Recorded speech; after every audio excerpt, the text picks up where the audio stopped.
A bachelorette party in paradise should be about champagne and celebration.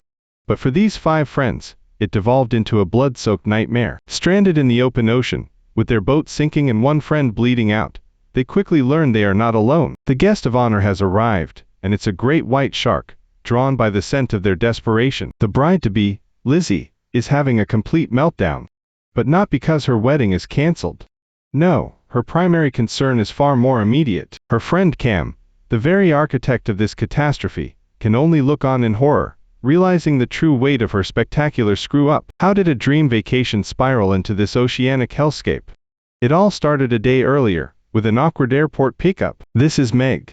She arrives in paradise seeking a peaceful getaway, armed with a meditation app to soothe her clearly troubled mind. But her zen is immediately shattered when she sees who's been sent to pick her up, her ex, Kayla. The car ride is a masterclass in silent tension.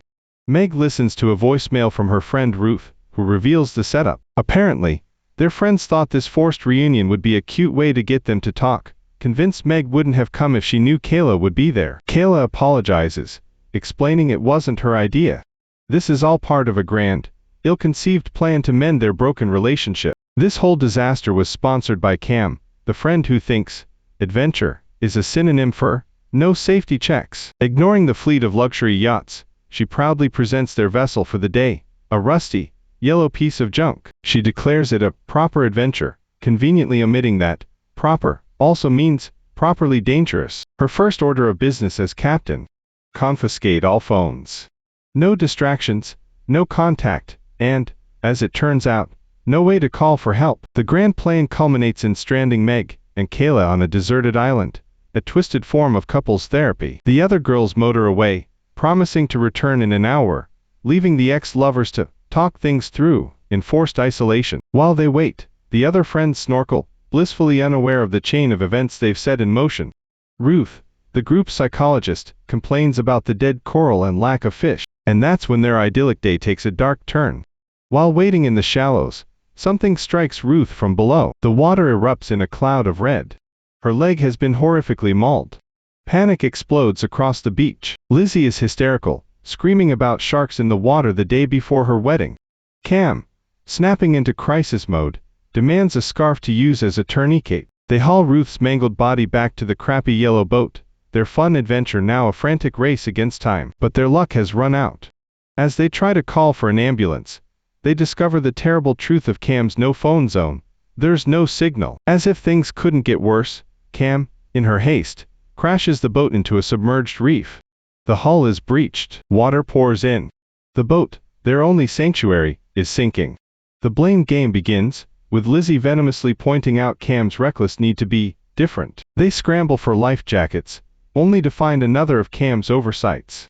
There aren't enough for everyone. As the boat disappears beneath the waves, they are left bobbing in the endless ocean, clinging to what little flotation they have. The situation is grim.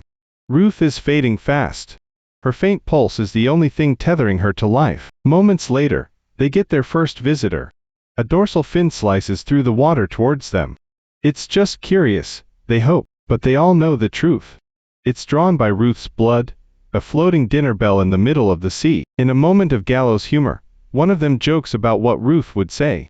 The laughter dies in their throats as they turn and find she's no longer there, just an empty space in the water. The shark was not just curious. Ruth is gone. She knows that what remains of Ruth is a lure, drawing more predators to their location. With heavy hearts, they let her go, watching as she sinks into the dark depths. A new debate erupts. Someone has to swim for help. But who? Lizzie can't swim. Cam and Meg are needed to support the group. Then, Kayla makes a decision. Despite the obvious danger, she declares herself the strongest swimmer and volunteers for the suicide mission. And with a final look, she swims off into the vast, lonely ocean, a single figure battling impossible odds. Hours pass. The remaining 3 are losing hope. The blame game resurfaces with a vengeance.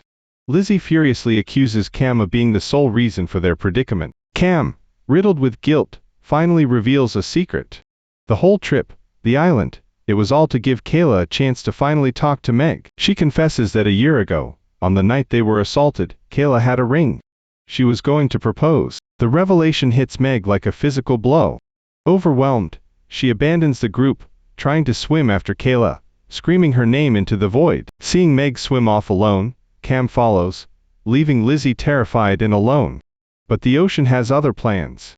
A shark closes in on Cam. In a final, desperate act of redemption, Cam tries to draw the shark to herself to sacrifice her life for her friends. The water turns red once more. Meg and Lizzie can only watch in horror as their friend is torn apart. Now, there are only two. As night falls, a storm rolls in.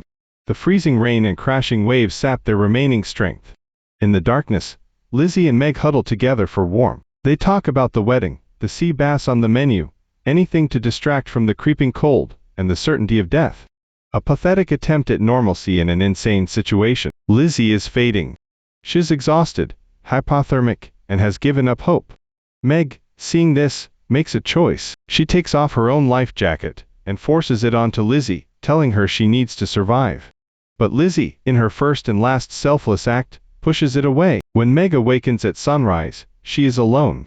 Lizzie is floating nearby, motionless. The bride will never make it to her wedding. Meg is the last one left.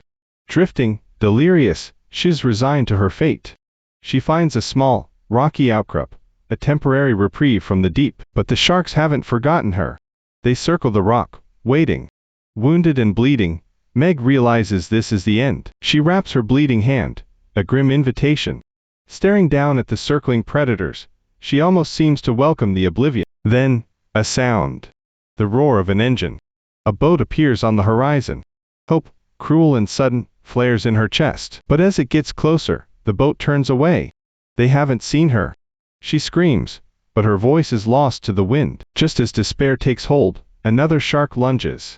But at the last second, a rope is thrown. She's pulled from the water, from the jaws of death. She collapses on the deck, mangled but alive. She looks up at her rescuer, and cannot believe her eyes. It's Kayla. The ellipse is fulfilled. To survivors in a sea of ghosts. They are together again, but their reunion is built on the graves of their best friends.